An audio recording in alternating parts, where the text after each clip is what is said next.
আসসালামু আলাইকুম সুপ্রিয় শিক্ষার্থী ভাই বোনেরা, কেমন আছো তোমরা? আশা করি তোমরা অনেক ভালো আছো। শিক্ষার্থী ভাই বোনেরা, আজকে আমি তোমাদের সাথে তোমাদের নবম দশম শ্রেণীর বাংলা বইয়ের খুবই গুরুত্বপূর্ণ এবং সুন্দর একটা গল্প নিয়ে আলোচনা করব। গল্পটার নাম অলরেডি তোমরা দেখতে পাচ্ছ, সেটা হচ্ছে কি দেখো তো, ফুলের বিবাহ নিয়ে আজকে আমি তোমাদের সাথে আলোচনা করব। তো তোমরা যারা এখন নবম দশম শ্রেণীতে পড়তেছো, অর্থাৎ তোমরা যারা এসএসসি 2027 এবং 28 সালে যারা পরীক্ষা দিবা, তাদের জন্য মূলত আমাদের এই আজকের এই আলোচনাটা, ঠিক আছে? তো কথা না বাড়িয়ে চলো আমরা আমাদের আলোচনাটা শুরু করি। তো গল্পের নাম কি বলো তো? ফুলের বিবাহ। কাদের জন্য? এখন যারা নবম এবং দশম শ্রেণীতে পড়তেছো তাদের জন্য। এটা একটা সম্পূর্ণ অধ্যায়টাই আমি তোমাদের সাথে আলোচনা করব ওয়ান শট আকারে, অর্থাৎ এই অধ্যায়টা একেবারে আমি তোমাদের সাথে পুরো বিষয়টাই আলোচনা করব, ঠিক আছে? তো এই ক্লাসটা আমি তোমাদেরকে আপাতত ফ্রি করে দিচ্ছি। সো এটা আমাদের একটা কোর্সের ক্লাস। তো আপাতত তোমরা ডেমো হিসেবে এই ক্লাসটা তোমরা কি করতে পারো, দেখতে পারো যে আসলে আমরা কোর্সে কেমন করে পড়াচ্ছি, বিষয়টা তোমরা এখান থেকে ইজিলি কি করতে পারবা, বুঝতে পারবা। তো চলো শিক্ষার্থীরা আমরা আলোচনা করি। তো ফুলের বিবাহ গল্পটার মধ্যে আমরা প্রথমে যে কাজটা করব, আমরা মূল গল্পটা আগে আলোচনা করব, যেটাকে আমরা বেসিক বলতেছি। ভাইয়া কি বলতেছি বলো তো? বেসিক। আমরা প্রথমে আগে ওই অধ্যায়ের বেসিক নিয়ে আলোচনা করব, বেসিক নিয়ে আলোচনা করব। তো এরপর আমরা এই অধ্যায়ের যত সংক্ষিপ্ত কোশ্চেন আছে সেগুলো নিয়ে আলোচনা করব। তোমার হচ্ছে এসকিউ নিয়ে আলোচনা করব, আমরা এসকিউ নিয়ে আলোচনা করব। তারপর ফাইনালি আমরা এই অধ্যায়ের যত বহু নির্বাচনী সমাধান অর্থাৎ এমসিকিউ কোশ্চেনগুলো আছে সেগুলো সমাধান করব।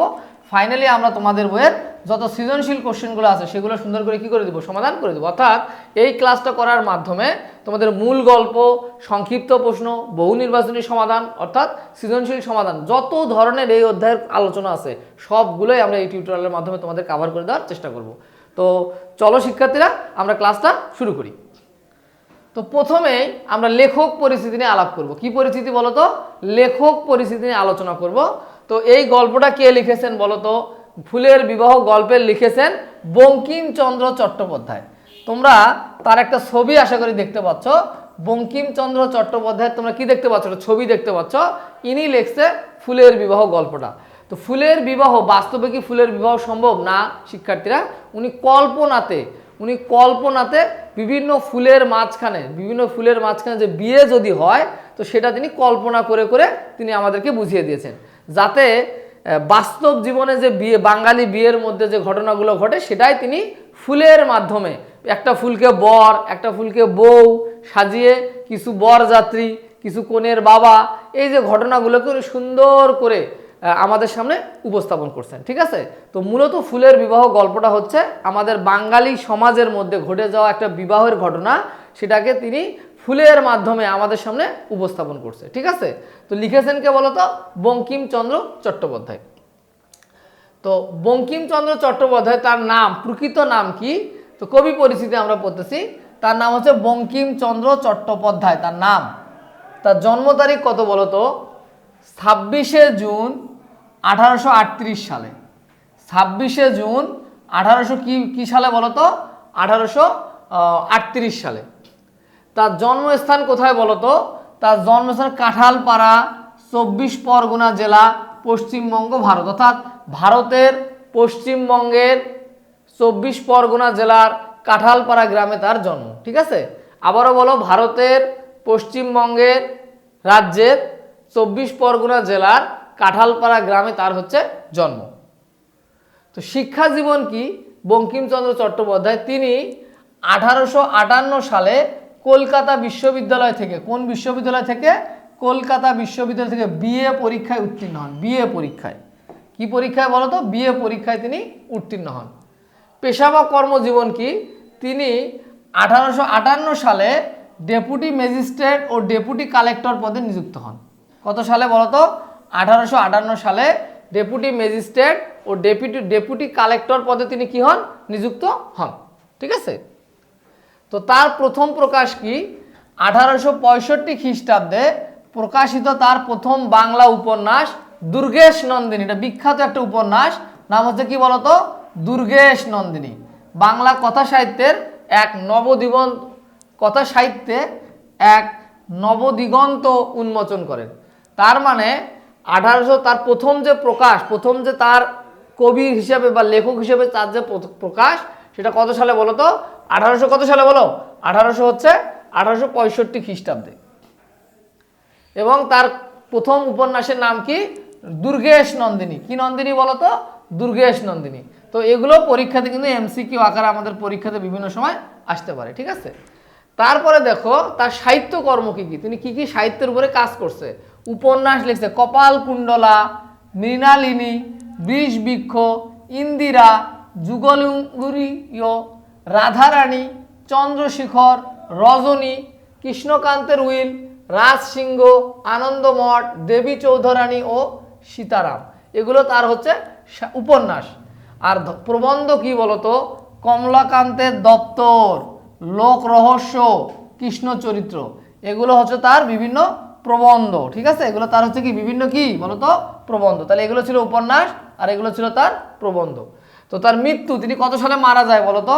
বঙ্কিমচন্দ্র চট্টোপাধ্যায় 1894 খ্রিস্টাব্দে 8ই এপ্রিল মৃত্যুবরণ করেন। তাহলে 1894 খ্রিস্টাব্দে 8ই এপ্রিল তিনি কি করেন? মৃত্যুবরণ করেন। তো এটাই ছিল আমাদের লেখক পরিচিতি সম্পর্কে একটা বেসিক আইডিয়া। তো এখন আমরা তোমাদের সাথে এইটার মূল যে গল্পটা সেটা নিয়ে বিস্তারিত আলোচনা করব। তো চলো আমরা সেই বিষয়গুলো দেখার চেষ্টা করি। তো এখন দেখো ফুলের বিবাহ গল্পটা লিখেছেন বঙ্কিমচন্দ্র চট্টোপাধ্যায়। তিনি কি করছে? তিনি একটা কল্পনাতে যে বিভিন্ন ফুলের বিয়ে সম্পর্কে তিনি একটা গল্প লিখে রাখছে।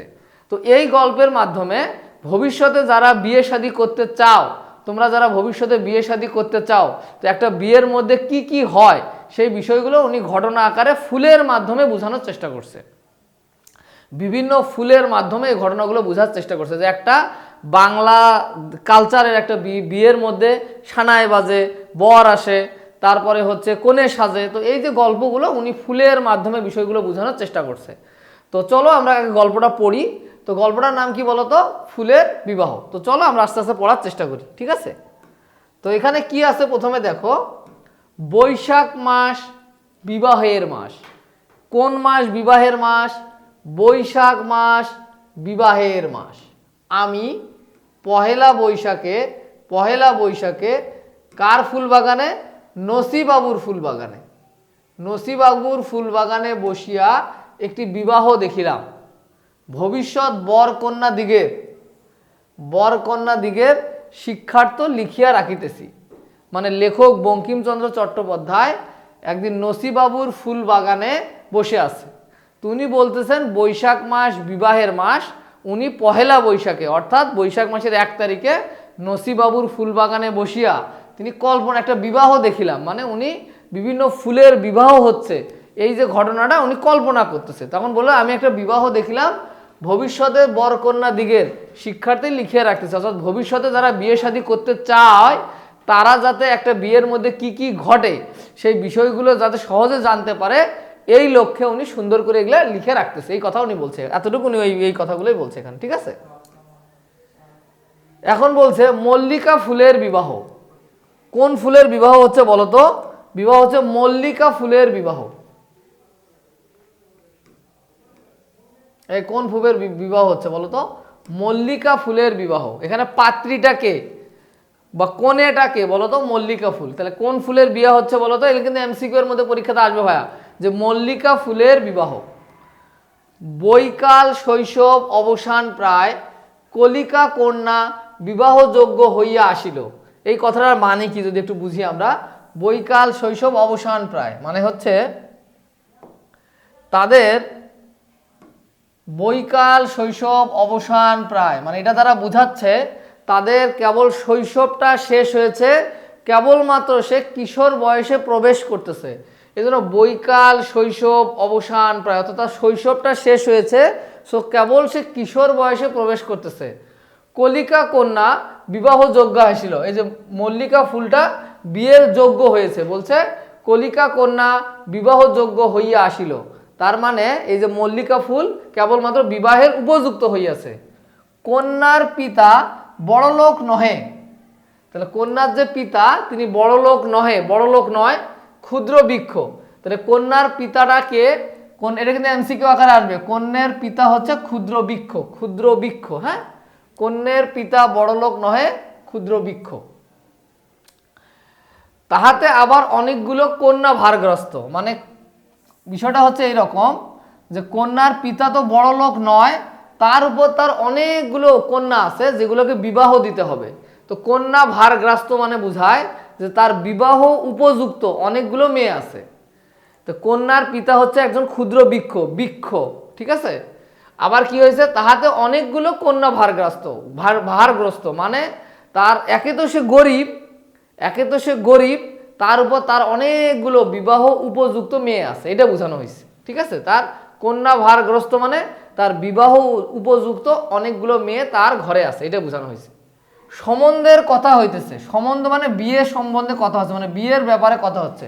সম্বন্ধের কথা হইতেছিল কিন্তু কোনোটা স্থির হয় নাই। তার মেয়ের বিয়ে সম্পর্কে কথা হচ্ছিল, সম্বন্ধ মানে বিয়ের সম্পর্কে কথা হচ্ছিল কিন্তু কোনোটা স্থির হয় নাই, কোনো বিয়েই তার হচ্ছে এখনো স্থির হয় নাই।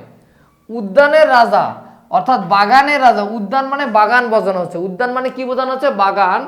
উদ্যানের রাজা স্থলপদ্ম,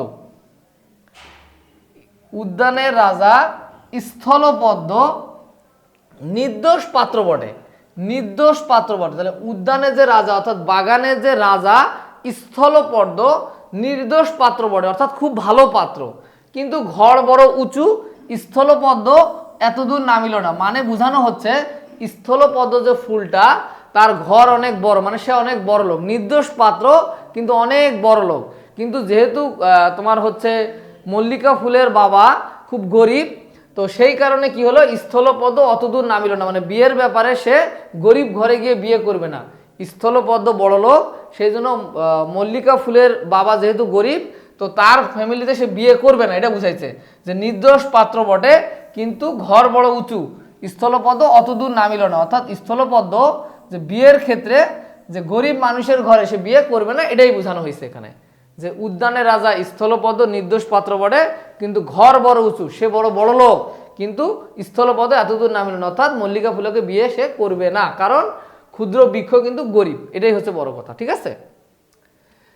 জবা, তারপরে স্থলপদ্মের কথা শেষ। তারপরে দেখো, জবা এ বিবাহে অসম্মত ছিল না কিন্তু জবা বড় রাগী, কন্যা কথা পিছাইলেন। তাহলে জবা যে ফুলটা সেটা মল্লিকা ফুলকে বিবাহ করতে চাইছিল, এ বিবাহ অসম্মত ছিল না, মানে তার সম্মতি ছিল কিন্তু জবার অনেক রাগ, জবা বড় রাগী। এই রাগের কারণে কন্যা কর্তা পিছাইলেন, অর্থাৎ ক্ষুদ্র বৃক্ষ তার মেয়েকে তার সাথে বিয়ে দিবে না জবার সাথে। কেন? জবার হচ্ছে অনেক বেশি রাগ। গন্ধরাজ পাত্র ভালো, এই যে গন্ধরাজ পাত্র ভালো কিন্তু বড় দেমাগ, মানে তার বড় অহংকার, এটা আব্দুর রহমানের মতো। গন্ধরাজ পাত্র ভালো কিন্তু বড় দেমাগ, প্রায় তার বর পাওয়া যায় না, প্রায় তার বর পাওয়া যায় না। মানে এই কথা বলতে বোঝাচ্ছে কার বর পাওয়া যায় না জানো, মল্লিকা ফুলের বর পাওয়া যাচ্ছে না।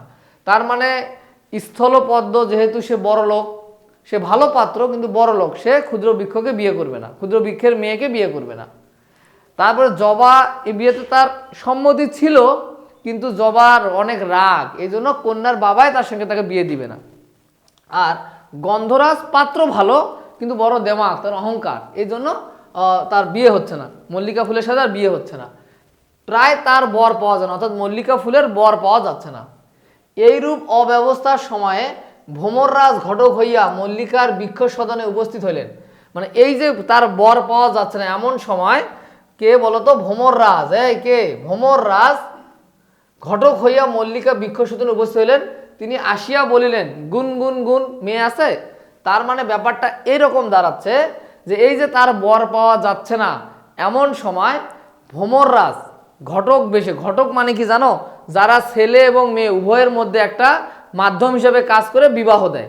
ছেলে এবং মেয়ে উভয়ের মাঝখানে বা ছেলের পরিবার মেয়ের পরিবারের মাঝখানে তারা সংযোগ স্থাপন করে তাদের বিবাহ দেয়, এটা তাদের যারা দেয় তাদেরকে বলি ঘটক, যারা বিয়ে ঘটায় দেয় তাদেরকে বলি ঘটক। তাহলে এখানে ঘটকের ভূমিকা কে পালন করতেছে? ভ্রমররাজ। মল্লিকার বাসায় এসে বৃক্ষ সদনে বা বাসায় এসে উপস্থিত হইলেন। তিনি আসিয়া বলিলেন, গুনগুন গুন মেয়ে আছে, অর্থাৎ ভ্রমর কিন্তু গুনগুন গুনগুন করে সবসময়। তাহলে গুনগুন করতে বলল যে কি মেয়ে আছে, কেউ এ কথা বলছে, এ কথা বলছে ভ্রমররাজ, ঠিক আছে। আর এই বিয়ের ঘটককে বলো তো ভ্রমররাজ। মল্লিকা বৃক্ষ পাতা নাড়িয়া সাই দিলেন, আছে। তাহলে ভ্রমর যে বললো গুনগুন গুন মেয়ে আছে, তখন বললো মল্লিকা বৃক্ষটা পাতা নাড়িয়া সাই দিলেন, আছে। ভ্রমর পত্রাসন গ্রহণ করিয়া বসিলেন, গুনগুন গুন মেয়ে দেখিব। অর্থাৎ তখন যখন মল্লিকার বৃক্ষ বলল যে হ্যাঁ মেয়ে আছে, পাত্রী আছে, তখন ভ্রমর কি করলো? পত্রাসন, এই যে কথাটা একটু মাথায় রাখো, মার্কিং করো। পত্রাসন মানে পাতা, পত্রাসন মানে পাতার আসন, হ্যাঁ, পাতার উপরে বসার জায়গা, পাতার উপরে বসার জায়গা, এটা মাথায় রাখবা। পত্র আসন মানে বোঝানো হচ্ছে যে পাতার উপরে বসার জায়গা। পত্র আসন গ্রহণ করিয়া বলিলেন, গুণ গুণ গুণ গুণ গুণাগুণ মেয়ে দেখিব। তখন ঘটক বলে মেয়ে দেখিব। বৃক্ষ শাখা নত করিয়া মুদিত নয়নে অবকুণ্ঠনবর্তী কন্যা দেখাইলেন। অর্থাৎ গাছটা বা বৃক্ষটা তার শাখাগুলো নত করলো, নত মানে কমায় নিল আর কি, নামায় নিল। মুদিত নয়নে, এই কথা একটু মাথায় রাখবো, মুদিত নয়নে অবগুণ্ঠনবর্তী। মুদিত নয়ন মানে লজ্জাশীল চক্ষু, মানে তার চোখগুলো বন্ধ করা অবস্থায় অবগুণ্ঠনবর্তী মানে ঘোমটা দিছে, লজ্জা লজ্জা ভাবে ঘোমটা দেওয়া তার গুণবর্তী কন্যাকে দেখালেন। অবগুণ্ঠনবর্তী মানে হচ্ছে কি বলতো? ঘোমটা দেওয়া, ঘোমটা দেওয়াকে বলা হচ্ছে অবগুণ্ঠনবর্তী। আর মুদিত নয়ন মানে লজ্জাশীল অর্থে চোখগুলো একটু বন্ধ করা আর কি। তো সে লজ্জা লজ্জা লজ্জা ভাবে তার কি করছে বলতো? তার মাথার মধ্যে ঘোমটা দিয়ে কন্যা দেখাইলেন। বৃক্ষ কি করলেন? শাখা নত করিয়া মুদিত নয়ন অবগুণ্ঠনবর্তী কন্যা দেখাইলেন। যখন ভ্রমর বলল যে মেয়ে দেখিব, তখন বৃক্ষ শাখা নত করলো, তার শাখাগুলোকে কমাই ফেললো বা নামাই নিল, নিয়ে তার লজ্জাশীল মেয়েকে ঘোমটা দিয়ে তাকে দেখাইলেন। ভ্রমর একবার বৃক্ষকে প্রদক্ষিণ করিয়া আসি বলিলেন। ভ্রমর একবার বৃক্ষটাকে চারিদিক থেকে প্রদক্ষিণ করলেন, অর্থাৎ ঘুরে আসিলেন। গুন গুন গুন দেখতে চাই, ঘোমটা খোলো। কিন্তু তো মেয়ের গায়ে তো ঘোমটা দেওয়া, অবগুণ্ঠনবর্তী মানে ঘোমটা দেওয়া। তো ভ্রমর বললো যে ঘোমটাটা খোলো। লজ্জাশীল কন্যা কিছুতেই ঘোমটা খোলে না। বৃক্ষ বলিলেন, আমার মেয়েগুলো বড় লাজুক, তুমি একটু অপেক্ষা করো, আমি মুখ দেখাইতেছি। তার মানে ভ্রমর বলল যে মেয়ের মুখ দেখতে চাচ্ছে, ঘোমটাটা সরাইতে বলতেছে, কিন্তু মেয়েটা এতই লজ্জাশীল সে ঘোমটাটা খোলে না। বৃক্ষ বলল যে আমার মেয়েগুলো বড় লাজুক, তুমি একটু অপেক্ষা করো, আমি মুখ দেখাইতেছি। বৃক্ষ বলল ভ্রমরকে যে তুমি একটু অপেক্ষা করো ভাই, আমি আমার মেয়ের মুখটা তোমাকে দেখাচ্ছি, ঠিক আছে? এই এর মধ্যে ইতিমধ্যেই ভ্রমর ভোঁ করিয়া স্থলপদ্মের বৈঠকখানায় চলে গেছে। ভোঁ করিয়া স্থলপদ্মের বৈঠকখানায় চলে গেছে। বৈঠকখানা মানে কি? যেখানে বসে মানুষ গল্প গুজব করে। বৈঠকখানায় গিয়ে রাজপুত্রের সঙ্গে ইয়ারকি করিতে বসিলেন। ইয়ারকি মানে কি জানো? ইয়ারকি মানে সাধারণত হচ্ছে বন্ধুদের সাথে যে আলাপগুলো করা যায় সেটাকে বলা যায় ইয়ারকি। হ্যাঁ, ইয়ারকি ফাজলাম আমরা বলি না, তো সেই ইয়ারকি, যে বন্ধুদের সাথে যে আলাপগুলো করা যায়। তো ভ্রমর ভোঁ করিয়া স্থলপদ্মের বৈঠকখানায় গিয়া রাজপুত্রের সাথে ইয়ারকি করিতে বসলেন, মানে তাদের সাথে গল্প গুজব করতেছেন। এদিকে মল্লিকার সন্ধ্যা ঠাকুর রানী দিদি আসিয়া তাহাকে কত বুঝাইতে লাগিল। বললিল, দিদি একবার ঘোমটাটা খোল, নইলে বর আসিবে না, লক্ষ্মী আমার, চাঁদ আমার, সোনা আমার। অর্থাৎ তার দাদি বলতে এখানে সন্ধ্যা ঠাকুরানী দিদি বলতে বোঝানো হচ্ছে সন্ধ্যাকালকে বলা হচ্ছে সন্ধ্যা ঠাকুরানী দিদি। তিনি আসিয়া কত বুঝালেন, মল্লিকা ফুলকে বুঝাচ্ছে যে দিদি একবার ঘোমটাটা খোল, নইলে বর আসিবে না, অর্থাৎ তোর বর পাওয়া যাবে না, ঠিক আছে? লক্ষ্মী আমার, চাঁদ আমার, সোনা আমার, এই কথাগুলো তার সন্ধ্যা ঠাকুরানী দিদি বলতে বোঝানো হচ্ছে এখানে। তার সন্ধ্যাকাল এসে তাকে কথাগুলো বলতেছে। কলিকা কতবার ঘাড় নাড়িল, কতবার রাগ করিয়া মুখ ঘুরাইল, কতবার বলল ঠান্দি তুই যা। মানে সে ওই যে তার যে ঘোমটাটা খুলতে বলছে এই কথা শুনে সে রাগ করতেছে, ঘাড় নাড়তেছে, সে রাজি হচ্ছে না তার মুখটা খোলার জন্য। কিন্তু শেষে সন্ধ্যা স্নিগ্ধ স্বভাবে, কিন্তু একদম সন্ধ্যার দিকে মুগ্ধ হইয়া মুখ খুলিল। তার মানে মল্লিকা ফুলে একদম সন্ধ্যাকালীন সময়ে সন্ধ্যার আবহাওয়া দেখিয়া তে মুখ খুলিল। তখন ঘটক মহাশয় যখনই মুখ খুলিল, তখন ঘটক মহাশয় ভোঁ করিয়া রাজবাড়ি হইতে নামিয়া আসিয়া ঘটকালিতে মন দিলেন। তার মানে কি দাঁড়াইলো বিষয়টা, বুঝছো? বিষয়টা হচ্ছে এইরকম যে যেহেতু মেয়ে হচ্ছে মুখ খুলতেছে না বা ঘোমটা খুলতেছে না, কিন্তু সন্ধ্যার দিকে মেয়ে তার মুখ খুললো, তখনে ওই রাজবাড়ি থেকে ঘটক ভ্রমর ভোঁ করিয়া চলে আসলো এবং ঘটকালিতে মন দিল। কন্যার পরিমলে মুগ্ধ হইয়া, পরিমল মানে সুগন্ধ, পরিমল মানে হচ্ছে সুগন্ধ, মাথায় রাখবা। কন্যার পরিমলে মুগ্ধ হইয়া বললেন গুনগুন গুনগুন গুনাগুন। অর্থাৎ যখন ঘোমটাটা খুললো, কন্যার রূপে গুণে সে মুগ্ধ হয়ে বলল, বা পরিমলে সুগন্ধে মুগ্ধ হয়ে বলল গুনগুন গুনগুন গুনাগুন। কন্যা গুণাবর্তী বটে, ঘরে মধু কত, মানে এই কথার অর্থ একটু ভালো করে বুঝতে, এই কথাটা একটু ভালো করে আমাদের বুঝতে হবে। ঘরে মধু কত, হ্যাঁ, এইটা একটু ভালো করে বুঝতে হবে এই কথাটা। তো যেহেতু ভ্রমর রাজকন্যা দেখার বলো কন্যা গুণবর্তী বটে, ঘরে মধু কত মানে বুঝাইতে চাচ্ছে যে তোমার মধু কত, মানে ফুলের মধু মানে কি, ফুলের সম্পদ না, ফুলের মধু কি, ফুলের মেইন সম্পদ। তো এরকম বলছে ঘরে মধু কত, মানে ঘটক জিজ্ঞেস করতেছে তার কন্যার বাবাকে যে তোমার কাছে কত টাকা আছে যৌতুক দেওয়ার জন্য। এটাই বোঝানো হচ্ছে যে তোমার কাছে কত টাকা আছে যৌতুক দেওয়ার জন্য। তো যেহেতু ফুলের সম্পদ হচ্ছে কি বলতো, ফুলের সম্পদ হচ্ছে মধু, ফুলের সম্পদ কি মধু, এই জন্য ঘটক বললো ঘরে মধু কত, মানে তোমার কাছে কত টাকা পয়সা আছে এটা জানতে চাচ্ছে। ঠিক আছে, এইটা হচ্ছে বিষয়। যৌতুক হিসাবে যে টাকা পাওয়া যায় বা বিয়ের খরচাপাতি করতে যে টাকা লাগবে সেটা আছে কিনা কিনা তোমার, সেটা ক্ষুদ্র বৃক্ষকে জিজ্ঞেস করলো। কন্যাকর্তা বৃক্ষ বলিলেন ফর্দ দিবেন, কড়াই গন্ডায় বুঝাই দিবে। মানে কন্যার কথা ঘটককে বলল, কন্যার পিতা বৃক্ষ বললেন যে ফর্দ দিবেন, আপনি লিস্ট দিবেন আপনার কি কি দরকার। ফর্দ মানে লিস্ট বা তালিকা, ফর্দ মানে কি বলতো, লিস্ট বা তালিকা। আপনি ফর্দ দিবেন, কড়াই গন্ডায় বুঝাই দিব, একদম পুরাপুরি, কড়াই গন্ডায় মানে পুরাপুরি বুঝাই দিব। ফর্দ দিবেন মানে আপনি লিস্ট দিবেন, ঘটককে বলছে আপনি লিস্ট দেন, কড়াই গন্ডায় বুঝাই দিব।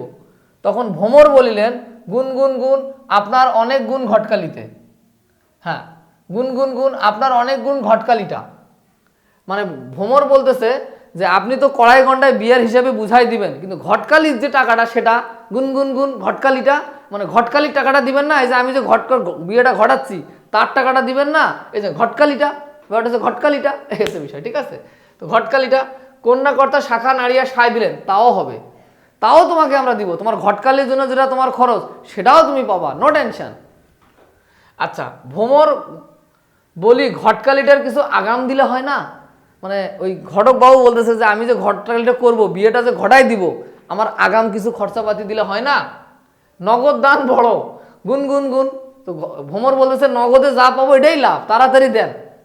তখন ক্ষুদ্র বৃক্ষ তখন বিরক্ত হইল, বলো সকল শাখা নাড়িয়ে বলো আগে বরের কথা বলো, বরকে, ঘটকালির টাকা তোমাকে দিব সেটা সেটা তো দিবই, তো তুমি আগে বরের কথা বলো তো, বরকে, এটা হচ্ছে মূল ঘটনা। ভ্রমর বলতেছে, ঘটক বলতেছে বর অতি সুপাত্র, মানে খুব ভালো ছেলে, সুপাত্র মানে ভালো ছেলে বা ভালো যোগ্য ছেলে, তার অনেক গুণ গুণ গুণ, তার অনেক গুণ, সে অনেক ভালো একটা ছেলে। হ্যাঁ, এ সকল কথোপকথন মানুষে শুনতে পায় না, দেখি ঠিক আছে তো না, হ্যাঁ, এ সকল কথোপকথন মানুষে শুনতে পায় না, আমি কেবল দিব্য কর্ণ পাইয়া এ সকল শুনতেছিলাম। অর্থাৎ লেখক বলতেছে, কথা কে বলতেছে, লেখক বলতেছে যে এই যে ঘটনাগুলো ঘটতেছে এইগুলো কিন্তু কোনো ক্রমেই মানুষ শুনতে পায় না, আমি কেবল শুনতেছি।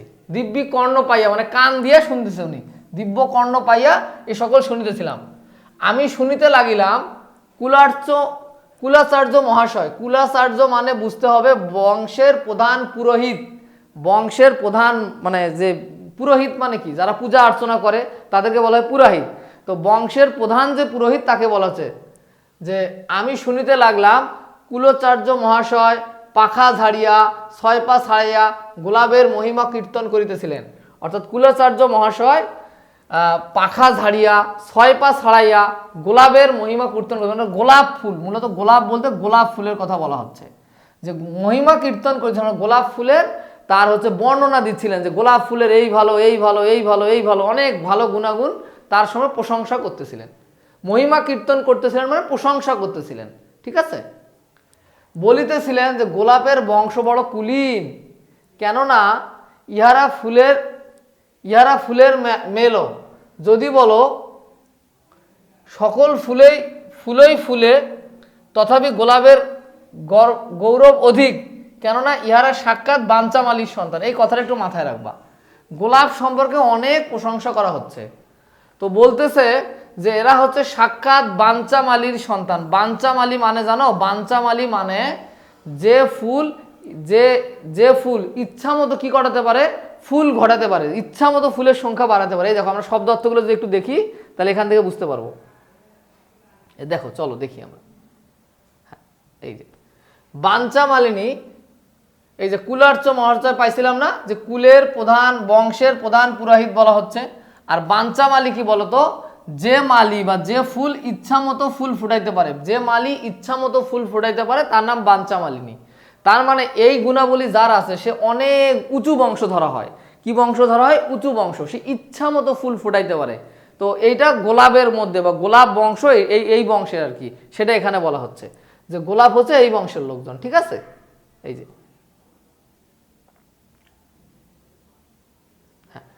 সে হচ্ছে সাক্ষাৎ বাঞ্চা মালির সন্তান। অর্থাৎ গোলাপ এমন একটা মালির বা ফুলের বংশধর যে সে ইচ্ছা মতো চাইলে কি করতে পারে, ফুল হচ্ছে তোমার ফুটাইতে পারে। তাহার স্বহস্ত আরোপিত, যদি বলো এ ফুলে কাটা আছে, তা কোন ফুলে কাটা নাই, কোন কুলে বা কোন ফুলে কাটা নাই, ব্যাপারটা হচ্ছে এরকম। যদি তুমি বলো যে এটা স্বহস্তে আরোপিত, মানে নিজের উপর নিজে আরোপিত, বাঞ্চা মালির সন্তান, যে এটার ভালো বংশ, গোলাপ হচ্ছে ভালো বংশের, যে মালি ইচ্ছা মতো কি ফুটাইতে পারে, ফুল ফুটাইতে পারে, মানে গোলাপের এখানে প্রশংসা করা হচ্ছে, মূল কথা হচ্ছে এইটা। এ ফুলে কাটা আছে, যদি তুমি বলো যে ভাই গোলাপ যে এতই ভালো কিন্তু গোলাপের গায়ে তো কাটা আছে, এটা তুমি বলতে পারো চাইলে যে গোলাপের গায়ে কি আছে ভাইয়া, কাটা আছে, তখন বলছে এ ফুলে কাটা আছে। যদি বলো এ ফুলে কাটা আছে, তো কোন ফুলে বা ফুলে কাটা নাই বলো তো আমাকে। তখন ঘটক বলতেছে যে কোন ফুলে কাটা নাই, সব ফুলেই কাটা আছে। তাহলে সেই দৃষ্টিতে গোলাপ হচ্ছে অনেক বড় বংশের লোক। ঠিক আছে, অনেক বড় বংশের বাঞ্চা মালির সন্তান গোলাপ। এখানে পাত্র কিন্তু গোলাপ, এখানে গোলাপ বলা আছে, মূলত কিন্তু গোলাপ ফুলকে বোঝানো হচ্ছে। গোলাপ বলতে কোন ফুলকে বোঝানো হচ্ছে? গোলাপ ফুলকে বোঝানো হচ্ছে।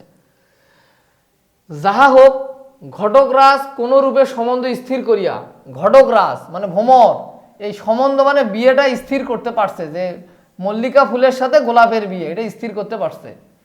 ভোঁ করিয়া উড়িয়া গিয়া গোলাপ বাবুর বাড়িতে খবর দিলেন। বিবাহ সম্পর্কে সবকিছু রেডি করিয়া তিনি গোলাপ বাবুর বাড়িতে খবর দিলেন। গোলাপ তখন বাতাসের সঙ্গে নাচিয়া নাচিয়া, হাসিয়া হাসিয়া, লাফায়া লাফায়া খেলা করতেছে। তাহলে গোলাপ ফুলটা তখন কি করতেছে? বাতাসের সঙ্গে নাচিয়া নাচিয়া, হাসিয়া হাসিয়া, লাফাইয়া লাফাইয়া খেলা করতেছিল। বিবাহের নাম শুনিয়া আহ্লাদিত হইয়া কন্যার বয়স জিজ্ঞেস করলো। অর্থাৎ গোলাপকে যখন বলা হইলো যে তোমার বিয়ে, এই কথা শুনে সে আহ্লাদিত হইলো, অর্থাৎ খুশি হয়ে গেল, আনন্দে আনন্দে আটখানা যেটাকে বলি, অনেক খুশি হয়ে গেল। তো বিবাহের নাম শুনিয়া আহ্লাদিত হইয়া কন্যার বয়স জিজ্ঞেস করিলেন। কন্যার কি জিজ্ঞেস করলেন? বয়স জিজ্ঞেস করলেন। তখন ভ্রমর বলিল আজকালই ফুটিবে, মানে সে কেবলমাত্র তার কলিটা ফুটবে। আর ফুলের ক্ষেত্রে যদি কলি ফোটে তখনই সেটাকে বিবাহযোগ্য ধরা হয়। ফুলের ক্ষেত্রে যদি কলি ফোটে তখনই সেটা কি করা হয়? বিবাহযোগ্য ধরা হয়। কোনো ফুলের মধ্যে যদি শোনো যে ফুলের মধ্যে মধু আছে, তখন বুঝতে হবে সে ফুলের অনেক বয়স হয়ে গেছে, সেটা কিন্তু আর বিবাহযোগ্য নাই। তার মানে যে ফুলটা এখনই ফুটলো, কলি ফুটছে, কলি কলি, তখন তোমাকে বুঝতে হবে যে এই ফুলটা হচ্ছে আজকালই ফুটবে। তখন মানে বুঝতে হবে যে ফুলটা সদ্য ফুটতেছে সেটাই হচ্ছে বিবাহযোগ্য। ফুলের ক্ষেত্রে যে ফুলটা বিবাহযোগ্য সেটা কেবলমাত্র কলি কলি ফুটতেছে, মানে কেবল ফুটবে। তাহলে ভ্রমর বলিল আজকালই ফুটবে, মানে আজকের মধ্যেই ফুটে যাবে। তো এখন আমরা এইটুক থেকে কি বুঝলাম? আমরা এইটুক থেকে বুঝলাম যে তোমার গোলাপের পাত্র হচ্ছে গোলাপ, আর গোলাপের বংশ বড় উঁচু, কুলীন বংশ। আর হচ্ছে তোমার গোলাপ হচ্ছে সাক্ষাৎ বাঞ্চামালির সন্তান, আর বাঞ্চামালি মানে অনেক বড় বংশের লোক, এবং হচ্ছে তোমার ইচ্ছা মতো ফুল ফুটাইতে পারে এরকম কিছু। আর ভ্রমর বলল যে যেহেতু ভ্রমর এই বিয়ার ব্যবস্থাটা করছে, সম্পর্ক স্থির করছে, গোলাপ তখন কি করছিল? বাতাসের সঙ্গে নাচিয়া নাচিয়া, হাসিয়া হাসিয়া, লাফাইয়া লাফাইয়া খেলা করতেছিল। বিবাহের নাম শুনিয়া আহ্লাদিত হইয়া কন্যার বয়স জিজ্ঞেস করল। ভ্রমর বলিল আজকালই ফুটবে। ভ্রমর কি বলল? আজকালই ফুটবে, মানে কেবলমাত্র ফুটবে। তো যেটা ফুটবে, ফুলের ক্ষেত্রে যে ফুলটা নতুন ফোটে সেটাই কেবল বিবাহযোগ্য হয়। ঠিক আছে, এই কথাটা একটু মাথায় রেখে। গোধূলি লগ্নে, একদম বিকেল বেলা, গোধূলি লগ্নে গোলাপ বিবাহের যাত্রার উদ্যোগ করিতে লাগলো। মানে গোলাপ বিবাহের জন্য যাবে এরকম উদ্যোগ, মানে উদ্যোগ গ্রহণ করিতে লাগলেন। উচ্চিঙ্গড়া নহব্বত, মানে এই যে বাঁশি বাজাইতে বাজে, উচ্চিঙ্গড়া নহব্বত বাজাইতে আরম্ভ করলো। মানে এই যে পো পা এরকম এগুলো বাঁশি আছে না, এগুলোর কথা বলা হচ্ছে। হ্যাঁ, তো বিয়েতে যে সানাই বাজায় সেটার কথা বলা হচ্ছে। বিয়েতে যে কি বাজায় বলো তো? সানাই বাজায়, সেটার কথা বলা হচ্ছে। উচ্চিঙ্গড়া নহব্বত বাজাইতে আরম্ভ করলো। মৌমাছি সানাইয়ের বায়না লইয়াছিল, মানে এই সানাইটা যে বাজাবে এটা মৌমাছি বাজাবে সেই কথা বলছিল, সে বায়না লইয়াছিল কিন্তু রাতকানা বলিয়া যাইতে পারলো না। তার মানে যেহেতু একদম সন্ধ্যার দিকে তারা গোলাপ বিয়ে করার জন্য যাচ্ছিল, কিন্তু মৌমাছি চাইছিল সে একটু সানাই বাজাবে, কিন্তু সে রাতকানা, চোখে দেখতে পায় না বলিয়া সে যাইতে পারলো না। ঠিক আছে, এই কথা মাথায় রাখবো যে কে রাতকানা, মৌমাছি কিন্তু রাতকানা বলিয়া সে যাইতে পারিল না। খদ্দেতরা, এটা মাথায় রাখবো, খদ্দেতরা মানে জোনাকি পোকা। এই খদ্দেতরা মানে কি? জোনাকি পোকা। এটা শব্দ অর্থের মধ্যে এটা দেওয়া আছে।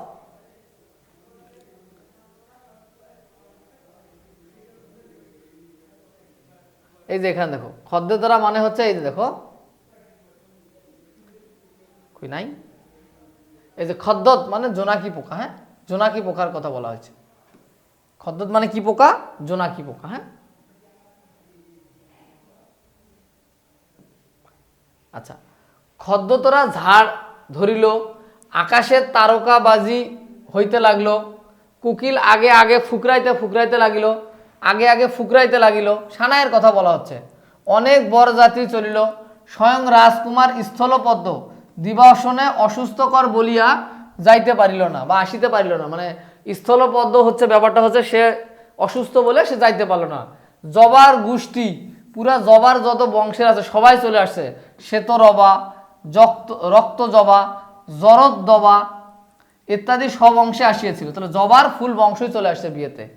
করবীদের দল, করবী একটা ফুলের নাম, করবীদের দল সেকালে রাজাদিগের মতো উঁচু ডাল ছড়িয়া আসিয়া উপস্থিত হইল। মানে কোন কোন ফুল আসছে এখানে? এখানে কার কার কথা বলা হচ্ছে? মৌমাছি আসছে, মৌমাছি রাতকানা বলে যাইতে পারলো না।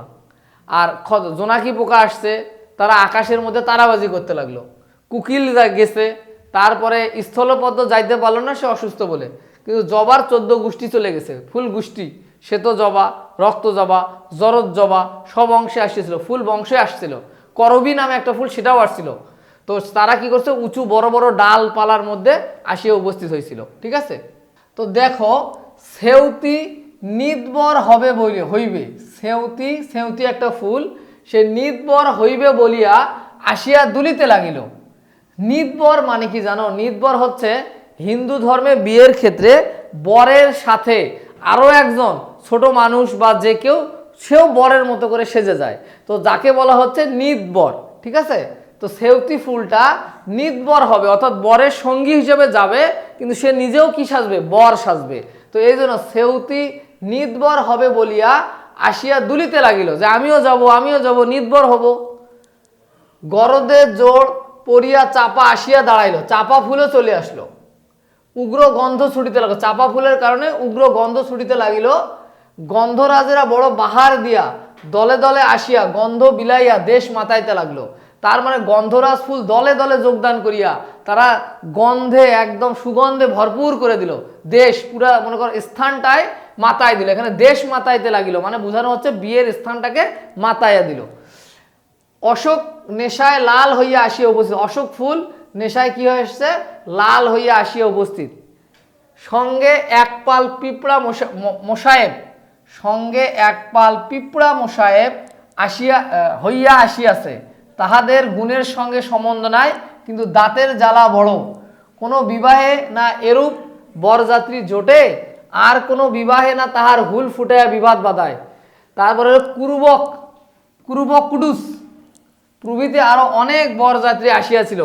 ঘটক মহাশয়ের কাছে তাহার পরিচয় শুনিবেন, সর্বত্রই তিনি যাতায়াত করেন, কিছু কিছু মধু পাইয়া থাকেন। তার মানে বিষয়টা হচ্ছে এখানে বলা হয়েছে যে সেউতি ফুলটা নিদবর হবে বলিয়া, অর্থাৎ বরের মতো করে সাজবে বলিয়া সে আবদার করতেছিল বা আসিয়া দুলিতে লাগেছিল। এই বিয়েতে চাপা ফুল আসছে, সে কি করছে? সে উগ্র গন্ধ ছড়াইছে। গন্ধরাজরাও দলে দলে যোগদান করছে এবং আসে দেশ মাতাইতে লাগতেছে। অশোক ফুল নেশায় লাল হইয়া গেছে। এরপর এক পাল পিঁপড়াও সাহেব চলে আসছে। পিঁপড়াটা কিছুটা চাটুকার প্রকৃতির হয়। বিয়ের বাড়িতে তোমরা প্রায়ই দেখবা যে কিছু লোক আছে যারা একটু যে কোনো একটা ইস্যু খুঁজিয়া তারা গন্ডগোল তৈরি করতে চায়। তো পিঁপড়াকে সেই অর্থে বলা হচ্ছে তাহার গুণের সঙ্গে কোনো সম্বন্ধ নাই, কিন্তু দাঁতের জ্বালা বড়, মানে তার গন্ডগোল লাগার মেন্টালিটি বেশি, সেটা এখানে বোঝানো হয়েছে। তো কোনো বিবাহে না তারা হুল ফুটায়া বিবাদ বাধায়, মানে যে কোনো বিবাহে পিঁপড়া কি করতে পারে? একটা গন্ডগোল বাধাইয়া, মানে যে কোনো একটা ইস্যু নিয়ে তারা গন্ডগোল তৈরি করতে পারে, সেটা এখানে বলা হয়েছে। কুরুবকুডুস নামে একটা ফুল, তিনি আরো অনেক বরযাত্রী আসিয়াছে। ঘটক মহাশয়ের কাছে তাহাদের পরিচয় শুনুন। ঘটক মহাশয়ের কাছে তার আরো কি কি ফুল আসছে সেগুলো সম্পর্কে পরিচয় জানা যাবে। সর্বত্রই তিনি যাতায়াত করেন, ঘটক মহাশয় সর্বত্রই যাতায়াত করেন। কিছু কিছু মধু পাইয়া থাকেন, অর্থাৎ কিছু কিছু টাকা পয়সা পাইয়া থাকেন, এটা এখানে বলেছে। মধু পাইয়া থাকেন ঘটক মহাশয়, কিছু কিছু টাকা পয়সা পাইয়া থাকেন। আমারও নিমন্ত্রণ ছিল, লেখক বলেছে আমারও নিমন্ত্রণ ছিল, আমিও গেলাম। দেখি বরপক্ষের বড় বিপদ, বাতাস বাহকের বায়না লইয়াছিলেন, তখন হুহুম করিয়া অনেক মর্দানি করেছিলেন। আমিও সেখানে গেলাম, আমারও নিমন্ত্রণ ছিল, লেখকেরও নিমন্ত্রণ ছিল। দেখি বরপক্ষের বড় বিপদ হয়েছে, বাতাস বাহকের বায়না লইয়াছিল, অর্থাৎ বাহক বরযাত্রীকে কনের বাড়িতে পৌঁছানোর জন্য এখানে কে ভূমিকা পালন করছে জানো?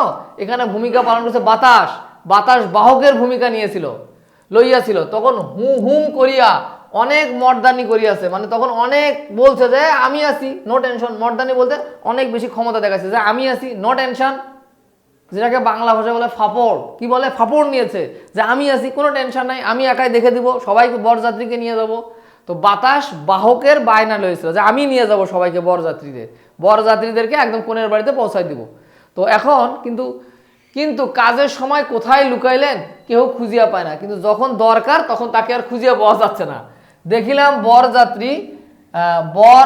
বরযাত্রী সকলে অবাক, এটা আবাক হইছে, এটা হবে অবাক হইয়া স্থিরভাবে দাঁড়াইয়া আছেন। মল্লিকা দিগের কুল যায়, কুল মানে লগ্ন, কুল মানে কি বলতো? লগ্ন চলে যাচ্ছে, অর্থাৎ বিয়ের সময় চলে যাচ্ছে। হিন্দু ধর্মে একটা কিন্তু সময় আছে, হিন্দু রীতিতে যখন বিয়ে হয় তখন বিয়ের জন্য নির্দিষ্ট একটা সময় আছে, এটাকে বলে লগ্ন। হ্যাঁ, তো মল্লিকা দিগের কুল যায়, অর্থাৎ মল্লিকা ফুলের বা কোনার তার টাইমটা চলে যাচ্ছে বিয়ের। দেখি আমি বাহকের কার্য স্বীকার করলাম, অর্থাৎ লেখকেই বাহকের ভূমিকা নিল। বরযাত্রী সকলকে তুলিয়া লইয়া মল্লিকাপুরে গেলাম, অর্থাৎ লেখক তখন সবাইকে তুলে নিয়ে গিয়ে মল্লিকাপুরে চলে গেছে, লেখক নিজেই নিয়ে গেছে সবাইকে। সেখানে দেখিলাম কন্যাকুল সকল ভগিনী আহ্লাদে ঘোমটা খুলিয়া মুখ ফুটাইয়া পরিমল ছুটাইয়া সুখের হাসি হাসিতেছে। তো সেখানে গিয়ে দেখলো লেখক যে অনেকগুলো মেয়ে ভগিনী আহ্লাদে ঘোমটা খুলিয়া, তারা মাথার ঘোমটাটা খুলে সুগন্ধ ছড়াইতেছে, পরিমল ছুটাইতেছে, মানে সুগন্ধ ছড়াইতেছে। পরিমল মানে হচ্ছে সুগন্ধ, পরিমল মানে কি? সুগন্ধ ছুটাইতেছে, সুখের হাসি হাসিতেছে।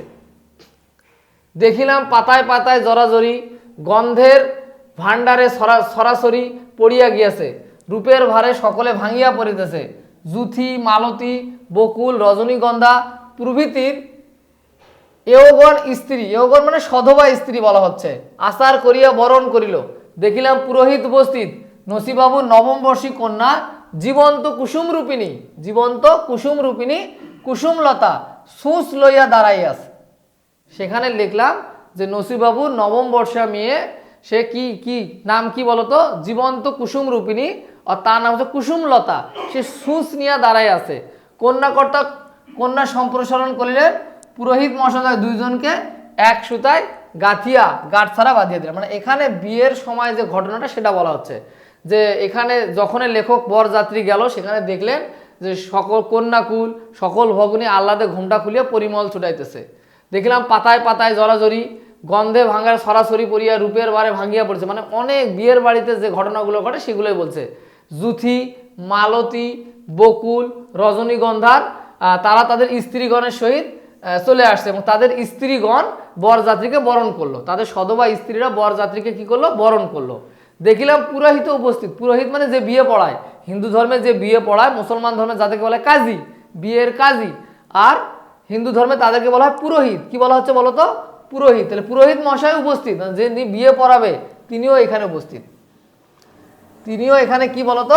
উপস্থিত। তাহলে এখানে পরিমল শব্দটা বুঝতে হবে, এওগণ, এটা এই শব্দটা একটু মাথায় রাখতে হবে। আর পুরোহিত মানে এখানে যিনি বিয়ে পড়াবেন তিনিও উপস্থিত।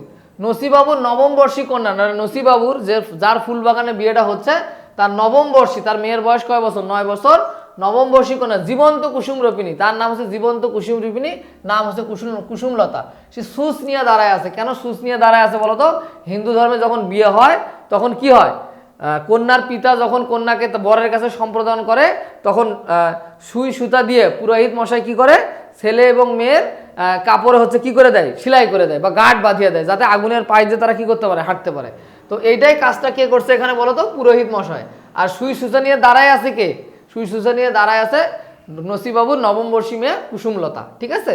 আর পুরোহিত মহাশয় দুইজনকে এক সুতায় গাঁঠিয়া দিলেন, গাঁথিয়া গাঁটছাড়া বাঁধিয়া দিলেন, গাঁটছড়া বাঁধিয়ে দিলেন যে তোমরা এখন সুখে শান্তিতে সংসার করো। তখন বরকে বাসর ঘরে লইয়া গেল, তখন বরকে বাসর ঘরে লইয়া গেল, কত যে রসময়ী মধুময়ী সুন্দরী সেখানে বরকে ঘিরিয়া বসিল, তাহা কি বলিব। মানে বিয়ের বাড়িতে যে ঘটনাগুলো হয়, অনেক শালক শালিকা থাকে, তারা কি করে, তারা বরকে ঘিরে বসে, সেই কথাটা এখানে বলা আছে। প্রাচীনা ঠাকুর রানী দিদি টগর সাদা প্রাণে বাধা রসিকতা করিতে করিতে শুকাইয়া উঠিলেন। মানে সেই সময়কার বিভিন্ন বিয়ের কথা বলা হচ্ছে। রঙনে রাঙা মুখে হাসি ধরে না, জুই কন্যা সই কন্যার কাছে গিয়ে শুইল। তাহলে জুই ফুলটা হচ্ছে কন্যার সই, অর্থাৎ কন্যার বান্ধবী কন্যার কাছে গিয়ে শুইল।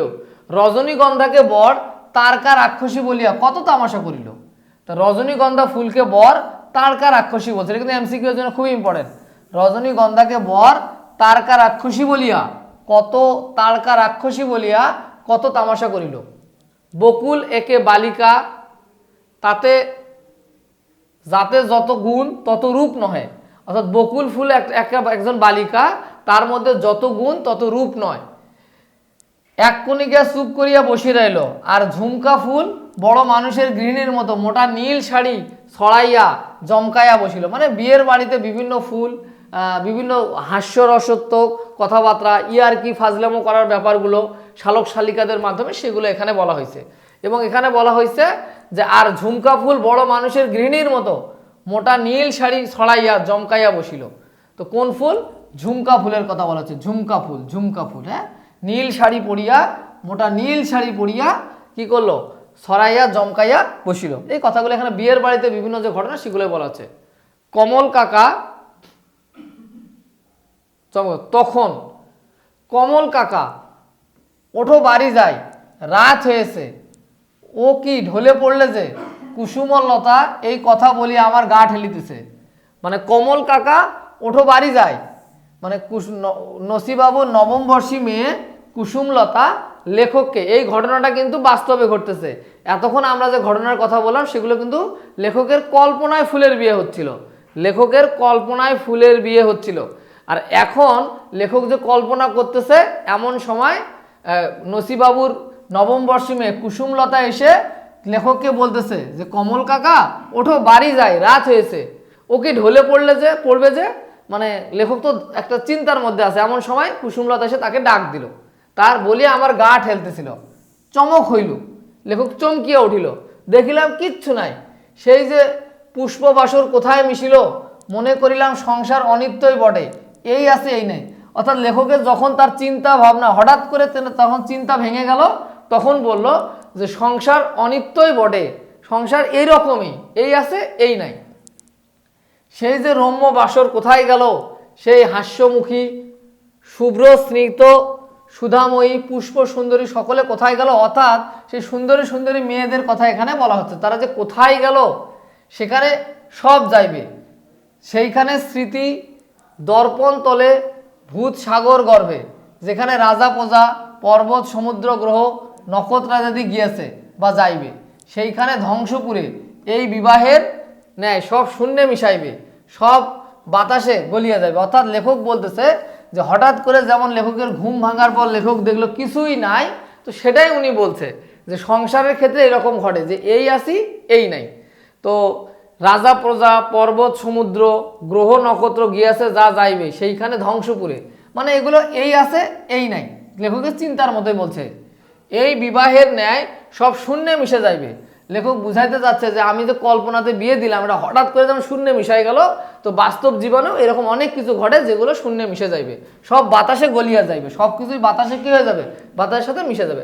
অর্থাৎ একটা বিয়ের ক্ষেত্রে যে ঘটনাগুলো ঘটে সেগুলো লেখক কল্পনা করতেছিল, হঠাৎ করে যখন লেখকের কি হয়ে গেল, চিন্তার উদ্বেগ হইলো, যখন বাস্তব জীবনে ফিরে আসলেন তখন দেখলেন কিছুই তো নাই। তো এই জন্য বলতেছে যে বাস্তব জীবনে অনেক ঘটনা ঘটে যেগুলো বিয়ের মতোই শূন্যে মিশে যায়, সব বাতাসে গলিয়া যাইবে। কুসুম বলিল ওঠো না, কি করছো? আমি বলিলাম, অর্থাৎ লেখক বলল ধুর পাগলি, আমি বিয়ে দিচ্ছিলাম। লেখক বলল ধুর পাগলি, আমি বিয়ে দিচ্ছিলাম। কুসুম মানে সেই নসিবাবুর নবম বর্ষী মেয়ে ঘেসে এসে বলল, হেসে এসে দাঁড়ায় আদর করিয়া জিজ্ঞেস করলো, কার বিয়ে কাকা? অর্থাৎ এই যে ছোট মেয়ে কুসুম এসে লেখককে জিজ্ঞেস করছে, কার বিয়ে দিচ্ছিলে কাকা? লেখক বলল, অর্থাৎ আমি বলিলাম, ফুলের বিয়ে। কার বিয়ে দিচ্ছিলাম? ফুলের বিয়ে। ও পোড়া কপাল, ফুলের? আমিও বলি কি, আমিও যে ফুলের বিয়ে দিয়েছি।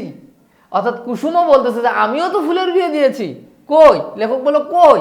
এই যে মালা গেঁথেছি, দেখলাম সেই মালায় আমার বর কন্যা রয়েছে। অর্থাৎ লেখক দেখতেছে, লেখক যাদেরকে বর এবং কন্যা হিসেবে সিলেক্ট করেছিল, গোলাপ এবং হচ্ছে তোমার মল্লিকা, তাদেরকে সেই ফুলে দেখতে পাচ্ছে। তার নবমবর্ষী মেয়ে, নসিবাবুর নবমবর্ষী মেয়ে কুসুমের হাতেও সেই রকম একটা ফুলে দিয়ে মালা দেখতে পাচ্ছে। অর্থাৎ লেখক কল্পনাতে যে ফুলের বিয়ে দিয়েছিল, যাদেরকে বর বউ ভেবেছিল, বাস্তবেও কুসুমের মালায় তাদেরকে দেখা যাচ্ছে। তো এইটা আসলে মূলত লেখক মূলত বাঙালি সমাজের যে হিন্দু রীতিতে যে বিয়ে হয়, বিয়ের মধ্যে যে হচ্ছে তোমার ঘটনাগুলো ঘটে, সেগুলো ফুলের মাধ্যমে তিনি বিভিন্ন আঙ্গিকে প্রকাশ করার চেষ্টা করছে। তো এটাই ছিল আমাদের হচ্ছে তোমাদের লেখক তোমাদের মূল গল্প। এরপর এখানে কিছু শর্ট অর্থ দেওয়া আছে, এগুলো তোমাদের বইয়েও আছে, তোমরা এগুলো দেখবা। তো আমরা এখন পাঠ পরিস্থিতি নিয়ে আলাপ করব। পাঠ পরিস্থিতি, ঠিক আছে? তো দেখি আমরা বঙ্কিমচন্দ্র চট্টোপাধ্যায়ের লঘু রচনা কমলাকান্তের দপ্তর গ্রন্থ থেকে এটা নেওয়া হয়েছে। কমলাকান্তের দপ্তর নবম সংখ্যক লেখা থেকে ফুলের বিবাহ। অর্থাৎ বঙ্কিমচন্দ্র চট্টোপাধ্যায়ের লঘু রচনা, অর্থাৎ ছোট রচনা কমলাকান্তের দপ্তর গ্রন্থের নবম সংখ্যক লেখা থেকে ফুলের বিবাহ, এই জিনিসটা নেওয়া হয়েছে। এই রচনায় হাস্যরসের মাধ্যমে বিভিন্ন ফুলের নাম, সে ফুলগুলোর গন্ধের তারতম্য, বর্ণের রকমের অত্যন্ত সংবেদনশীলতার সহিত তুলে ধরেছেন বঙ্কিমচন্দ্র। অর্থাৎ বঙ্কিমচন্দ্র এই যে বিভিন্ন ফুলের যে ঘটনাগুলো, তাদের রং, তাদের নাম, তাদের গন্ধ, এগুলো এখানে তুলে ধরেছেন। কখন কোন ফুল ফোটে সে পর্যবেক্ষণে এই রচনায় পাওয়া যায়। অর্থাৎ কোন সময় কোন কোন ফুল ফোটে সেগুলো আমরা এই গল্পের মাধ্যমে কি করতে পারি, জানতে পারি।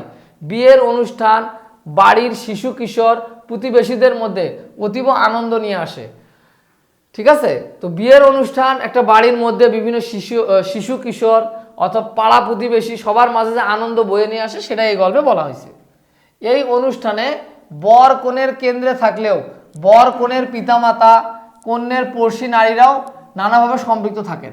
একটা বিয়ের মধ্যে বর কনের মধ্যে বিয়ে হলেও আরও যে পাড়া প্রতিবেশী, বর কনের পিতামাতা সবাই যে একটা বিয়ের সাথে সম্পৃক্ত বা যুক্ত থাকেন। সম্পৃক্ত মানে যুক্ত থাকা, সম্পৃক্ত থাকা মানে কি থাকা, যুক্ত থাকেন, সেটাই বলা হচ্ছে। ঘটকও থাকেন, যিনি বিয়ে ঘটান তিনি তো ঘটক।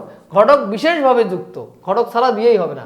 বিয়ের অনুষ্ঠানের সঙ্গে যুক্ত থাকেন এমন ব্যক্তির পরিবর্তে বিভিন্ন ফুলের নাম উল্লেখ করে অসাধারণ দক্ষতা বঙ্কিমচন্দ্র চট্টোপাধ্যায় বাঙালির গার্হস্থ্যের একটি অনুষ্ঠানকে আরও আনন্দদায়ক করে এখানে উপস্থাপন করেছেন। অর্থাৎ বিয়ের মধ্যে বর কনে, পাড়া প্রতিবেশী, বিভিন্ন বর যাত্রী, তাদেরকে ফুলের মাধ্যমে বঙ্কিমচন্দ্র উপস্থাপন করে একটা সুন্দর বিজ্ঞতার পরিচয় দিচ্ছেন। এখানে লেখক প্রকৃতিকে বাস্তব জীবনে উপস্থাপনে অসাধারণ দক্ষতার পরিচয় দিয়েছেন। অর্থাৎ প্রকৃতির মধ্যে ঘটে যাওয়া একটা ঘটনাকে তিনি বাস্তব জীবনের সাথে মিলাই দিচ্ছেন। তো এখানে তিনি অসাধারণ দক্ষতার পরিচয় দিয়েছেন। ফুলের বিবাহ গদ্যটি কৌতূহলী ও পর্যবেক্ষণশীল দৃষ্টিভঙ্গি তৈরি করতে সহায়ক। অর্থাৎ শিক্ষার্থীরা কোনো একটা বিষয়কে কৌতূহল, যে বিভিন্ন বিষয় অজানাকে জানার একটা কৌতূহল, আর পর্যবেক্ষণ, যে কোনো বিষয়কে খুঁটিয়ে খুঁটিয়ে দেখা, এটাকে বলি আমরা পর্যবেক্ষণ করার দৃষ্টিভঙ্গি তৈরি করবে শিক্ষার্থীদের মাঝে। তো শিক্ষার্থীরা, এটা ছিল তোমাদের বইয়ের পাঠ পরিচিতি। এখন আমরা কি দেখব, বহু নির্বাচনী সমাধান, অর্থাৎ বিভিন্ন এমসিকিউগুলো আমরা এখন সমাধান করব। বঙ্কিমচন্দ্র চট্টোপাধ্যায়ের প্রথম বাংলা উপন্যাস কোনটি? দুর্গেশ নন্দিনী। কি নন্দিনী বলতো? দুর্গেশ নন্দিনী, ঠিক আছে? আচ্ছা, ফুলের বিবাহ গল্পটি কোন ধরনের রচনা? এটা একটা বলতো, এটা একটা রম্য রচনা, মানে রসবোধ, রম্য রচনা মানে রসাত্মক। এখানে এটা পড়ে মানুষের আনন্দের উদ্বেগ হবে, এটাকে রসাত্মক বলা হচ্ছে। হ্যাঁ, হাসি ঠাট্টা কৌতুক এরকম কিছু একটা। ফুলের বিবাহ গল্পটি কোন ঋতুর সঙ্গে সম্পর্কিত? গ্রীষ্মকাল, বৈশাখ মাস, তাহলে গ্রীষ্মকালের সাথে সম্পর্কিত। বৈশাখটা কিসের সাথে সম্পর্কিত বলতো? বৈশাখ জ্যৈষ্ঠ, এই কালটা কোন কাল? এটা কোন ঋতু? এটা হচ্ছে আমাদের গ্রীষ্ম ঋতু, ঠিক আছে? গল্পে ফুলদের মধ্যে কে কন্যার ভূমিকায় ছিল? মল্লিকা ফুল। কোন ফুল বলো তো? মল্লিকা ফুল ছিল কন্যার ভূমিকায়। ফুলের মধ্যে কনের পিতার ভূমিকায় কে ছিল? মল্লিকা বৃক্ষ। মল্লিকার যে বৃক্ষ এটা ছিল কন্যার পিতার ভূমিকায়। বর হিসাবে নির্বাচিত হয়েছিল কোন ফুল? গোলাপ। গোলাপ গোলাপ এই বর কে ছিল? গোলাপ। গল্পে ঘটকের ভূমিকায় কে ছিল? গন্ধরাজ। ঘটকের ভূমিকায় কে ছিল? না গন্ধরাজ, ভ্রমর। ভ্রমর সরি, ভ্রমর ছিল হচ্ছে গুনগুন গুনগুন করতো যে, ভ্রমর ছিল হচ্ছে ঘটকের ভূমিকায়। গল্পের বিবাহ অনুষ্ঠানে সানাই বাজানোর দায়িত্ব কে নিয়েছিল? মৌমাছি সানাই বাজানোর দায়িত্ব নিয়েছিল মৌমাছি, কিন্তু সে রাতকানা বলিয়ে যাইতে পারে নাই। সে কারণ বিয়েটা হচ্ছিল রাতে। তো আব্দুর রহমান যেমন রাতকানা, এরকম কি হচ্ছিল আমাদের? আব্দুর রহমান স্যার হচ্ছে তোমাদের রাতকানা, সে রাতে চোখে দেখে না, চশমা ছাড়া। তো এখন বিষয় হচ্ছে মৌমাছি এই কারণে কিন্তু রাতকানা, সে চোখে দেখে না, এই জন্য সে বিয়েতে যাইতে পারেনি সানাই বাজাইতে। বরযাত্রী হিসেবে কোন ফুল অংশ নেননি? করবী, গন্ধ, শিউলি ফুল অংশ নেয়নি। শিউলি, গোলাপ, শিউলি ফুল অংশ নেয়নি, শিউলি। এরপরে দেখো বরের গুণগান করেছিল কে? বরের গুণগান করেছিল হচ্ছে কুলাচার্য পাখা। কুলাচার্য পাখা বরের গুণগান করছিল, ঠিক আছে। বাসর ঘরে রজনীগন্ধা বরকে কি বলে উপহাস করে?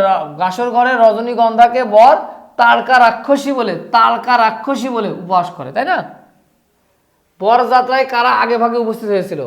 বরযাত্রায় কুকিল ও প্রজাপতি, কুকিল ও প্রজাপতি, কুকিল ও প্রজাপতি আগে উপস্থিত হয়েছিল, আগে ভাগে উপস্থিত হয়েছিল।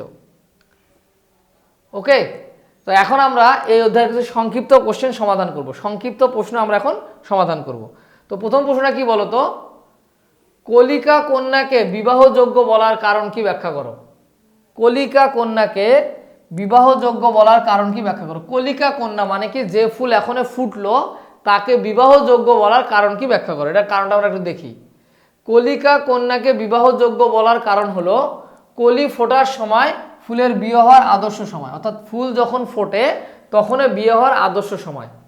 ফুল প্রথমে কুড়ি থাকে, মানে ফুল প্রথমে কুড়ি থাকে, মানে অনেক ছোট থাকে, একটু বড় হয়ে কলিতে রূপান্তরিত হয়। তো কুড়ি থেকে কলিতে রূপান্তরিত হয়, তখন ফুল ধীরে ধীরে মধু সঞ্চিত হয়।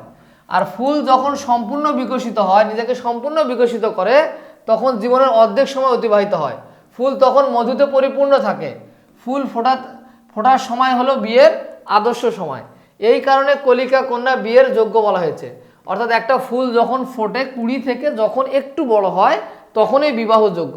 অর্থাৎ ফুল যখন বড় হয়, অর্থাৎ ফুলে যখন মধু হয়, তখন ফুল কিন্তু তার জীবনের একটা বড় অংশ পার করে থাকে। অর্থাৎ মধু যে ফুলে আছে সেই ফুল কিন্তু বিবাহযোগ্য নয়, সেই ফুল বয়স্ক ফুল। আর যে ফুলটা কচি, কেবলমাত্র কুড়ি, মানে কেবলমাত্র একটু ফুটছে এবং তার থেকে একটু বড় হয়েছে, সেটাই হচ্ছে কলি, কলি অবস্থা। তো কলিতে রূপান্তরিত হয়, কলিটাই হচ্ছে বিবাহের মানে বয়স, অরিজিনাল বয়স। আর যখন ফুলের মধ্যে মধু হয়, মধু থাকে, তখন ফুলের অনেক বেশি বয়স হয়ে যায়, ঠিক আছে। তো যার কারণে বিয়ের যোগ্য বলা, কলিকা কন্যাকে বিবাহযোগ্য বলার কারণ কিন্তু এইটাই, ঠিক আছে। বৃক্ষ শাখা নত করিয়া মুদিত নয়নে অবগুণ্ঠনবর্তী কন্যা দেখাইলেন। এখানে মুদিত নয়না অবগুণ্ঠনবর্তী বলতে কি বোঝা যাচ্ছে? অর্থাৎ বৃক্ষ, মল্লিকা ফুলের যে বাবা, সে বৃক্ষ কি করছে? মেয়ে, লজ্জাশীল মেয়েকে ঘটকের সামনে উপস্থাপন করছে, সেটাই এখানে বলা হয়েছে।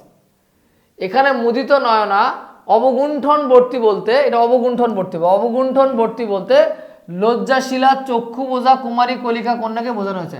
অর্থাৎ যে মেয়ে চোখটা বন্ধ করে আছে লজ্জার কারণে, তো সেই কন্যার কথা এখানে বোঝানো হয়েছে। মল্লিকা বৃক্ষের কুমারী কলিকা কন্যা বিবাহের কথা চলতেছিল। তাহলে মল্লিকা ফুলের, মল্লিকা বৃক্ষের, গাছটার নাম মল্লিকা বৃক্ষ, তার কুমারী কন্যা মল্লিকা ফুলের বিয়ের কথা চলতেছিল। এটা শুনেই কন্যা খুব লজ্জা পায়। কুমারী কন্যাকে যখন ঘটক দেখতে আসে তখন তার লজ্জা আরো বেড়ে যায়, সে আরো বেশি করে ঘুমটা পড়ে, চোখ বুজে থাকে। আলোচ্য লাইন দুটিতে মুদিত নয়না অবগুণ্ঠনবর্তী বলতে এটাই বোঝানো হয়েছে। এই বাক্যের মধ্যে ফুলের কলি অবস্থাটিকেও নির্দেশ করা হয়েছে। অর্থাৎ মেয়েকে যখন ঘটকের সামনে উপস্থাপন করা হয় তখন মেয়ে চোখ বন্ধ করে লজ্জায় ছিল, সেটা এখানে বলা হয়েছে অবগুণ্ঠনবর্তী কি বলতো? মুদিত নয়না। হ্যাঁ, এখানে কিন্তু বানান ভুল আছে, একটু বানানগুলো দেখতে হবে। গোলাপকে কুলীন বংশ বলার কারণ কি? গোলাপকে কুলীন বংশ বলার কারণ হচ্ছে গোলাপ সাক্ষাৎ বাঞ্চামালীর সন্তান। বাঞ্চামালী নিজে হাতে গোলাপ রোপণ করেছে, অর্থাৎ বাঞ্চামালী নিজে গোলাপ কি করছে? রোপণ করছে। ফুলের মধ্যে গোলাপ রূপে গুণে অতুলনীয়, রূপ আর গুণের কারণে গোলাপের অনেক কদর। এছাড়া গোলাপকে রোপণ করেছেন স্বয়ং বাঞ্চামালী, তাই গোলাপকে বাঞ্চামালীর সন্তান বলা হয়।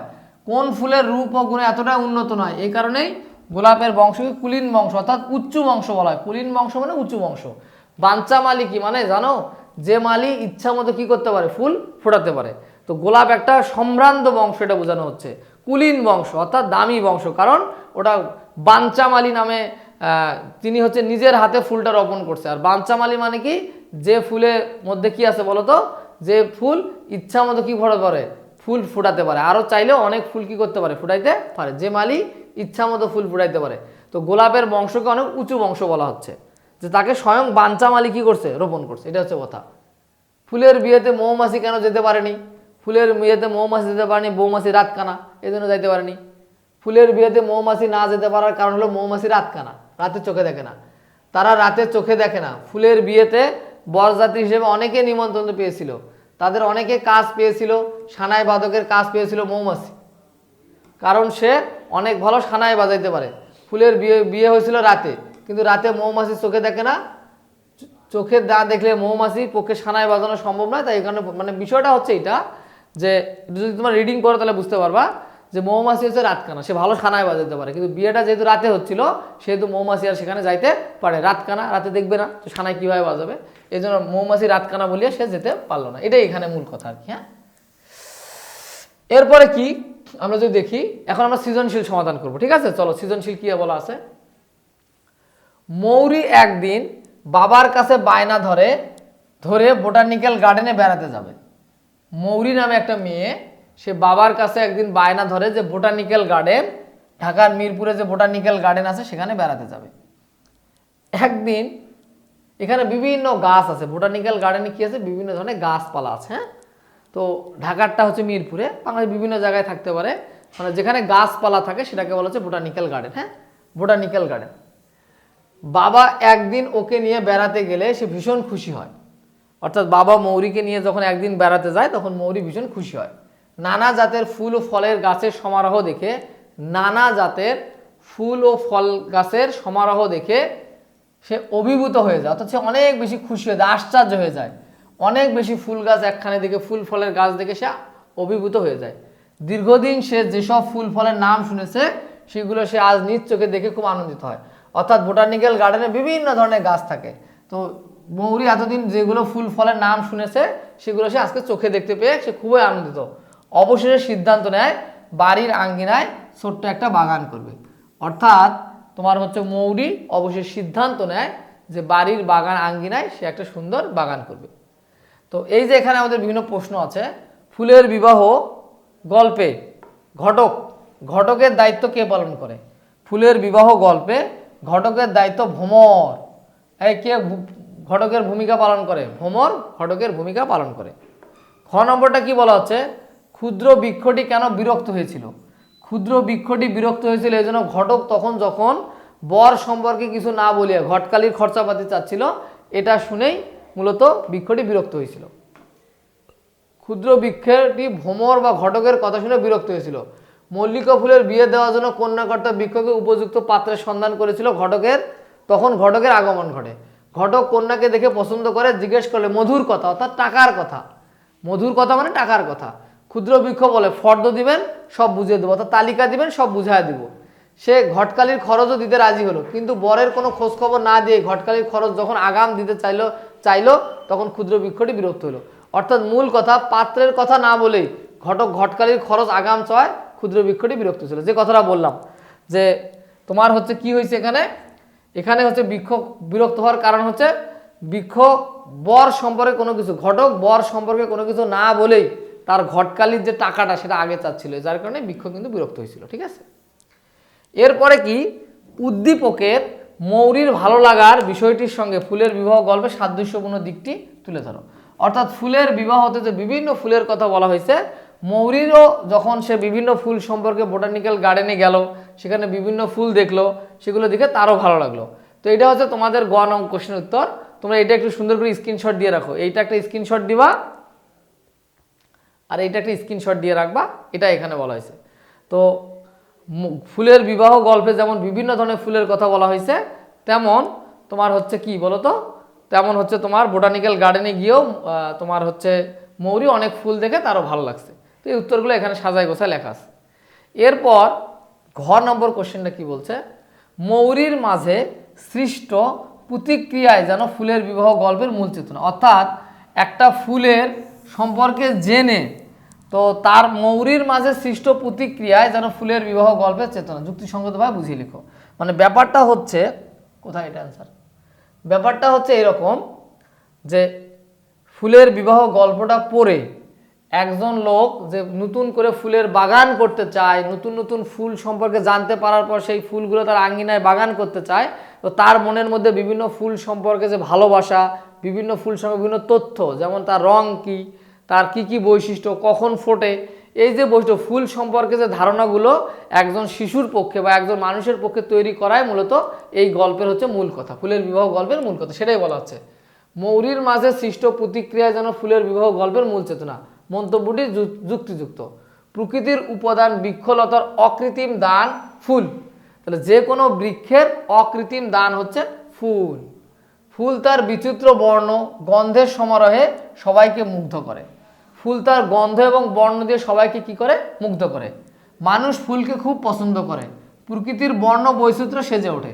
অর্থাৎ যখন বিভিন্ন ফুলে ফুলে বিভিন্ন আঙ্গিনা, যখন ফুলের বাগানে যখন বিভিন্ন ফুল ফোটে, অথবা বিভিন্ন আঙ্গিনার মধ্যে যে ফুল গাছগুলো লাগানো থাকে সেগুলোতে বিভিন্ন রঙের যখন ফুল ফোটে, তখন প্রকৃতিও অনেক মানে বিভিন্ন রঙে সাজে, সেটার কথা বলা হচ্ছে এখানে। উদ্দীপকে মৌরির বাবার সঙ্গে বোটানিক্যাল গার্ডেনে বেড়াতে গিয়ে ফুলের সমারোহ দেখে সে অভিভূত হয়। বিভিন্ন ফুল দেখে সে বেশি অভিভূত হয়, আশ্চর্য হয়, খুশি হয়। যেসব ফুলের নাম এতদিন সে শুনেছে, আজ নিজ চোখে সেগুলো দেখে খুব আনন্দিত হয়েছে। অর্থাৎ মৌরি এতদিন যেসব ফুল দেখেছে, আজ সেগুলো মানে এত পড়েছে বা নাম শুনেছে, সেই ফুলগুলো আজ দেখে সে আনন্দিত হয়েছে। অবশেষে সে সিদ্ধান্ত নিয়েছে নিজ বাড়ির আঙ্গিনায় ছোট বাগান করার জন্য। অর্থাৎ নিজ বাড়ির আঙ্গিনায় সে একটা ছোট বাগান করতে চায়। ফুলের বিবাহ গল্পে ফুলের যে বর্ণনা দিয়েছেন তা থেকে ফুলের প্রতি লেখকের মুগ্ধতা সম্পর্কে জানতে পারি। প্রতিটি ফুলের আলাদা আলাদা বৈশিষ্ট্য অনুযায়ী লেখক গল্পে সেগুলো চরিত্র চিত্রণ করেছেন।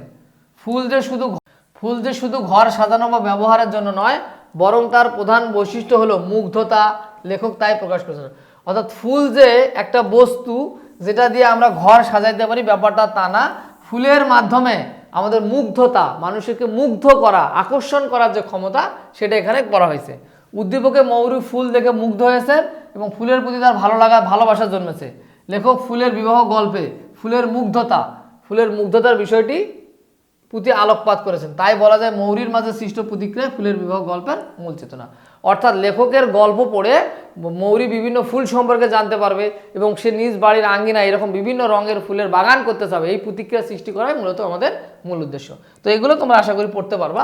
তো তোমাদেরকে একটা কথা বলি, আমাদের বাংলা ব্যাকরণ প্রথম এবং দ্বিতীয় পত্রের উপর আমাদের একটা কোর্স আছে, যেই কোর্সটা হচ্ছে তোমরা চাইলে বাংলা কোর্সে ইনরোল করতে পারো। তো কোর্সে ইনরোল বা ভর্তি হওয়ার জন্য দেখো আমাদের একটা নাম্বার দেখতে পাচ্ছ 01711070671। এই নাম্বারে তোমরা হোয়াটসঅ্যাপ করবা অথবা SMS দিবা যে স্যার আমি কোর্সে কি হতে চাই, ভর্তি হতে চাই, অথবা এই নাম্বারে কল দিয়ে তোমরা বিস্তারিত বললেও তোমাদের সাথে আমাদের অ্যাডমিন কথা বলবে, ঠিক আছে।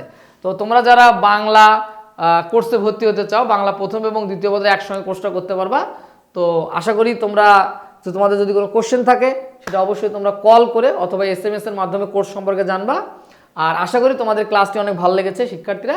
আমরা পরবর্তী ক্লাসে আরও পরবর্তী কোনো বিষয় নিয়ে আরও আলোচনা করব। ভালো থাকো সবাই, ধন্যবাদ সবাইকে, আল্লাহ হাফেজ।